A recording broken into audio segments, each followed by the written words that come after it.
اللہ کا واسطہ کبھی بھی اس گناہ کے قریب مت پھٹکو. اللہ نے یہ نہیں کہا کہ زنا مت کرو, اللہ نے کہا ولا تقربوا الزنا, زنا کے قریب مت جاؤ. قریب کیسے قریب جاتا ہے انسان؟ آپ کے گھر میں کوئی رشتہ دار جوان لڑکی آ گئی ہے یونیورسٹی کی, کالج کی, آپ گھر سے باہر نکل جاؤ. بعض دفعہ ایسا ہوتا ہے, لوگ مجھے بتاتے ہیں کہ کوئی میرے رشتہ دار خاتون آئی, جوان تھی, کزن تھی, گھر میں تھا, وہ اکیلی تھی, وہ آ گئی تو میری بڑی عجیب کنڈیشن ہو گئی, میں بہت پریشان ہو گیا, بہت مشکل سے بچا میں ان سے کہتا ہوں آپ گھر سے نکلے کیوں نہیں؟ یہ تو آپ قریب تو چلے گئے نا. جب ایک جوان لڑکی آپ کے گھر میں آئی ہے, آپ کو اس وقت گھر میں نہیں ہونا چاہیے, نکل جاؤ وہاں سے. ایسے دور بھاگو زنا سے, اتنا دور بھاگو. انبیاء ایسے ہی کرتے تھے, تبھی تو بچتے تھے. وہ جتنے بزرگان دین گزرے ہیں وہ یہ نہیں کہ زنا نہیں کیا, وہ ہمیشہ زنا سے دور بھاگے. ہمارے استاذ نے ایک واقعہ سنایا تھا ہمیں, کتابوں میں یہ واقعہ لکھا ہے کہ ایک طالب علم تھا, پرانے وقتوں کی بات ہے, رات کو مسجد میں چراغ لے کے مطالعہ کر رہا تھا. پہلے زمانے میں لائٹ وائٹ تو نہیں ہوتی تھی, گاڑیوں کے سفر نہیں تھے, اونٹوں کے سفر تھے, تو مسافر لوگ بعض دفعہ آ کے مسجدوں میں ٹھہرتے تھے. تو اس نے دیکھا کہ ایک جوان لڑکی ہے, پردے میں ہے لیکن خوبصورت جوان لڑکی, وہ آئی اور اس سے کہنے لگی کہ میں راستہ بھٹک گئی ہوں, مجھے ایک رات مسجد میں گزارنے دے دو. باقی یعنی صحیح تھی, وہ اسی طرح ہوا تو کہیں بھٹک گئی تھی. شہر میں بھی بعض دفعہ لوگ بھول جاتے تھے نا کہ راستہ بھٹک جاتے تھے. اب یہ پریشان تھا کہ میں اس کو رات کو اگر پناہ دیتا ہوں تو مجھے شیطان برگلائے گا, اور اس لڑکی کو اگر میں پناہ نہیں دیتا تو یہ کہاں جائے گی رات کو, کوئی اور اس کی عزت سے کھیلے گا. تو اس نے بہرحال اس کو ٹھکانہ دے دیا, اس کو کہا کہ آپ ادھر اس طرف جا کے سو جائیں.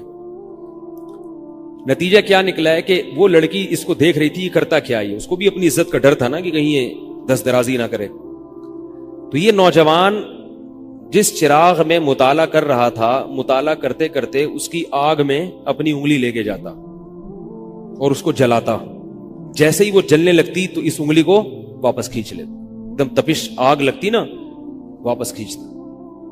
پھر تھوڑی دیر بعد یہ انگلی اس میں لے کے جاتا, پھر واپس کھینچتا. پوری رات یہ کرتا رہا ہے اور اپنی انگلی کو جلاتا رہا ہے. صبح جیسے ہی ہوئی ہے, اس نے فوراً, صبح صادق ہوئی نا فجر کی اذان کا وقت, اس نے فوراً اس لڑکی سے کہا یہاں سے چلی جاؤ, فوراً یہاں سے فوراً چلی جاؤ. اس نے کہا اللہ کی قسم اس وقت تک نہیں جاؤں گی جب تک تم یہ معاجرہ نہیں بتاؤ گے, یہ رات تم نے کیا ہے. تو کہنے لگا یہ میرا اور اللہ کا معاملہ, میں تمہیں نہیں بتا سکتا. اس نے پھر اللہ کا واسطہ دے کے کہا, اس نے کہا میں جاؤں گی نہیں یہاں سے جب تک بتاؤ گے نہیں. اس نے کہا شیطان مجھے ورغلا رہا تھا کہ ایک جوان لڑکی ہے, اجنبی ہے, کوئی دیکھنے والا نہیں ہے, کوئی دیکھنے والا نہیں ہے, تو زنا کر لو اس سے, کوئی دیکھنے والا نہیں ہے. شیطان مجھے لے کے جاتا تھا تو میں اپنی انگلی آگ میں جلاتا تھا, اپنے نفس کو یہ سمجھانے کے لیے کہ دنیا کی آگ برداشت کر سکتا ہے, جہنم کی بھی برداشت کر لینا, جہنم کی بھی برداشت کر لینا. پھر اور اگر تجھ سے یہ برداشت نہیں ہو رہی تو وہ کیسے برداشت کرے گا؟ کہہ رہے جب میں آگ میں جلنے لگتا تھا نا تو میری چیخ نکلتی تھی کہ یار یہ نہیں ہو رہی تو وہ کیسے برداشت ہوگی. حدیث میں آتا ہے جہنم کی آگ دنیا کی آگ سے 70 گنا زیادہ گرم ہے, 70 گنا زیادہ گرم. جب نبی صلی اللہ علیہ وسلم نے صحابہ کو یہ بات بتائی, ترمذی کی حدیث ہے کہ صحابہ کے سینے سے رونے کی ایسے آوازیں آنے لگی جیسے ہانڈی کھولتی ہے, ایسا روئے صحابہ. حالانکہ صحابہ گناہوں سے بچتے تھے, اتنا روئے ہیں کہ سینے کے جیسے ہانڈی کھول رہی ہوتی ہے ایسے ان کے سینے سے رونے کی آوازیں آئی. اور عرض کیا واللہ انہا لکافیۃ یا رسول اللہ, یا رسول اللہ یہ دنیا کی آگ بہت تھی عذاب دینے کے لیے, اللہ نے اس کو بھی 70 گنا زیادہ گرم کیا ہے. تو اس نے کہا کہ میرے دل میں گناہ کا خیال آتا تھا, میں کیا کرتا تھا, اپنے آپ کو جلاتا تھا جب چیخ نکلنے لگتی. تو اس طرح پوری رات میں نے اپنے نفس کو روکا ہے گناہ سے. تو تقوی کی برکات ہوتی ہیں. اس لڑکی نے کہا, اب گھر میں جا کے اپنے والد سے کہا کہ میں اگر نکاح کروں گی تو صرف کس سے کروں گی, اس نوجوان سے, عفیف اور پاک دامن ہے. تو کتابوں میں لکھا ہے کہ اس کے باپ نے اس کا نکاح دیکھو حرام سے بچایا. اللہ نے حلال طریقہ رکھ دیا. تو جو بھی زنا سے بچتا ہے نا, یاد رکھو جیسے زنا کرنے کا عذاب بہت سخت ہے, ایسے ہی کسی کو زنا کا موقع ملے اور وہ بچ نکلے, اس کا ثواب بھی بہت زیادہ ہے. تاریخ میں جن ہستیوں کو بھی زنا کا موقع ملا اور انہیں نے موقع ملنے کے باوجود زنا نہیں کیا, ان کو اللہ نے دنیا میں بھی بہت نوازا ہے. میں اکثر ایک واقعہ سناتا ہوں.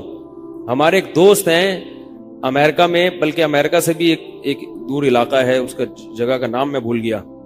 انہوں نے میرا یہ بیان سن کے مجھ سے ملنے کے لیے آئے تھے, وہ مجھے پہچان گئے یہ بیان سن کے. ممکن ہے یہ بھی میرا یہ بیان سنے. یہ میرے والد صاحب کا واقعہ ہے. میرے والد صاحب جب امریکہ گئے, کنوارے تھے اس وقت, میرے والد صاحب بہت ہینڈسم تھے, خوبصورت تھے, اور اتنا چوڑا تو ان کا سینہ تھا اور ایسی چوڑی چوڑی کلائیاں تھیں. بہت ماشاءاللہ اللہ نے ان کو مردانہ وجاہت دی تھی, اور آواز ایسی تھی جیسے ببر شیر ہوتا ہے. بہت ہی خوبصورت آواز تھی, بڑی زبردست پرسنالٹی تھی. آپ جائیں ابھی ہمارے محلے میں جا کے لوگوں سے پوچھیں کیا خوبصورت پرسنالٹی تھی والد صاحب کی ہمارے. جب انتقال ہوا ہے نا میرے والد صاحب کا, تو پورا محلہ رو رہا تھا, پورا محلہ. مسجد کے امام صاحب جب بھی جنازے کا اعلان کرتے تھے نا تو روتے نہیں تھے, ہزاروں میتوں کا اعلان کیے تھے. میرے والد صاحب کا جب مسجد کے امام صاحب اعلان کر رہے تھے 3 دفعہ اعلان کیا, تینوں دفعہ روئے ہیں. اتنی لوگوں کو ان سے محبت تھی. تو یہ کیسے ہو گئی, یہ کیسے ہو گئی؟ کیوں اللہ نے ان کی محبت لوگوں کے دلوں میں رکھ دی, اور کیوں اللہ نے ان کو اتنا نوازا؟ والد صاحب نیوی میں تھے. امریکہ جب فرسٹ ٹائم جہاز گیا ہے, کنوارے تھے اس وقت, تو کنوارا لڑکا پاکستانی یا انڈین ہو, پہلی دفعہ امریکہ جائے, وہ بھی کنوارا, کوئی روکنے ٹوکنے والا نہ ہو, اور گناہ کی دعوت ملے, بچنا کتنا مشکل ہے. تو والد صاحب, یہ میں نے والد صاحب سے براہ راست نہیں سنا, میں ایسی باتیں والد صاحب نہیں کرتے تھے, کسی ذریعے سے سنا میں نے کہ تمہارے والد صاحب نے یہ واقعہ ہمیں سنایا, کسی نے مجھے بتایا. کہتے ہیں کہ جب وہ گئے تو ایک خوبصورت انگریز لڑکی آئی اور ان کو گناہ کی دعوت دی. اب ایک دم پہلی دفعہ کسی پاکستانی نے یہ چیز منظر دیکھا ہو, ٹھیک ہے نا, امریکہ کا ایک منظر ہوتا ہے نا, اب تو لوگ موویز میں اتنا دیکھ چکے ہوتے ہیں نا, اس وقت تو ڈرامے فلمیں بھی نہیں ہوتی تھی, موویز بھی نہیں ہوتی تھی, تو پہلی دفعہ ہی دیکھا تھا یہ ایسا منظر. تو وہ گھسیٹ کے لے گئی اپنے گھر. جب یہ کہیں گھر پہ گیا ہوں نا تو مجھ پہ اللہ کا خوف آ گیا. میں نے کہا یہ کیا کر رہا ہوں میں. وہاں جا کے واپس بھاگے ہیں. ادھر پہنچنے کے بعد وہ عورت غصہ ہو رہی تھی کہ اگر تم نے یہ کام کرنا نہیں تھا تو میرے ساتھ آئے کیوں میرا خرچہ کرایا تم نے, کیوں خرچہ کرایا میرا. تو آدمی اور شرمندہ ہو جاتا ہے نا کہ یار. تو والد صاحب کہتے ہیں کہ میرے دل میں خیال آیا کہ میں نے زندگی میں کبھی یہ گناہ نہیں کیا, اور میں یہاں پہلی دفعہ آیا ہوں, اگر میں اس گناہ میں پڑ گیا اللہ کی نظر مجھ سے ہٹ جائے گی. واپس بھاگے. بڑا مشکل ہوتا ہے ایسے موقع پہ. اس وقت ان کی عمر ہوگی 22 یا 23 سال, زیادہ سے زیادہ 24 سال ہوگی. تو بھاگے ہیں واپس. تو والد صاحب کہتے تھے, جنہوں نے مجھے یہ واقعہ سنایا, کہ مجھے کہنے لگے کہ تمہارے والد صاحب کہتے تھے کہ اس کے بعد میری زندگی میں کیا آیا ہے, انقلاب. پھر اللہ نے قرآن کی تلاوت کی توفیق دی. حفظ قرآن تھا, بھول چکے تھے. روزانہ ایک قرآن پڑھنے کا معمول بنا پھر, تاکہ قرآن دوبارہ یاد ہو جائے. جہاز پہ 3 سال امامت کی, داڑھی بڑی رکھ لی ماشاءاللہ. اور پھر اتنی عزت اللہ نے ان کو دی. اللہ نے ان کے, ہمارے سب بھائی ماشاءاللہ داڑھی والے ہیں, سب بہنیں شرعی پردہ کرتی ہیں, سب بھابیاں پردہ کرتی ہیں. گھر میں کیا آ گیا پورا, حالانکہ اس وقت شادی نہیں ہوئی تھی, لیکن یہ اثرات کہاں منتقل ہوئے ہیں, خاندان میں, پورے خاندان میں منتقل ہو گئے نا. انتقال ہوا تو جنازہ میں نے پڑھایا والد صاحب کا. اگر اللہ نہ کرے اس برائی میں پڑ جاتے, ہمیں پتا چلتا کہ ہمارا باپ ایسا ہے, تو ہم ایسے ہوتے. ویسے تو ابھی بھی کوئی اتنے نیک نہیں ہے, لیکن گیٹ اپ تو ہے نا. گیٹ اپ تو اللہ نے مولویوں والا دے دیا نا, تھوڑے تھوڑے تو دیکھنے کی حد تک تو نیک بنا دیا نا. ایسے نہیں ہوتے ہم. تو یہ جو برکات ہیں یہ نسلوں میں منتقل ہوتی ہیں, نسلوں میں. اتنی عزت دی اللہ نے, اتنی عزت دی تھی کہ انتقال کے وقت محلہ رو رہا تھا, پورا محلہ رو رہا تھا انتقال. اور بہت سے لوگوں نے والد صاحب کی قبر کے پاس نہ جگہ گھیر لی تھی کہ ہم یہاں دفن ہوں گے.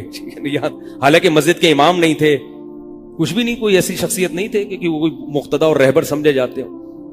تہجد کا معمول تھا, تلاوت کا معمول تھا. اور میں نے خود بھی کئی دفعہ نوٹ کیا, ایسا لگتا تھا ان کے منہ سے خوشبو آتی ہے, ایسا محسوس ہوتا تھا. ایسا اللہ نے, کیونکہ تلاوت بہت زیادہ کرتے تھے. جب انتقال ہوا ہے نا جس دن, اس دن بھی آدھا گھنٹہ تلاوت کر کے اٹھے. گھر میں ان کا معمول تھا, گھر میں آنے کے بعد آفس سے جب گھر میں آتے تھے نا, سب سے پہلے نہا کے, عجیب عجیب ان کے معمول تھے, نہاتے لازمی تھے روزانہ. اور چونکہ فوجی تھے نا, تو فوجیوں کی جو ایک روٹین ہوتی ہے نا, وہ تبدیل نہیں ہوتی. اب جب فوج میں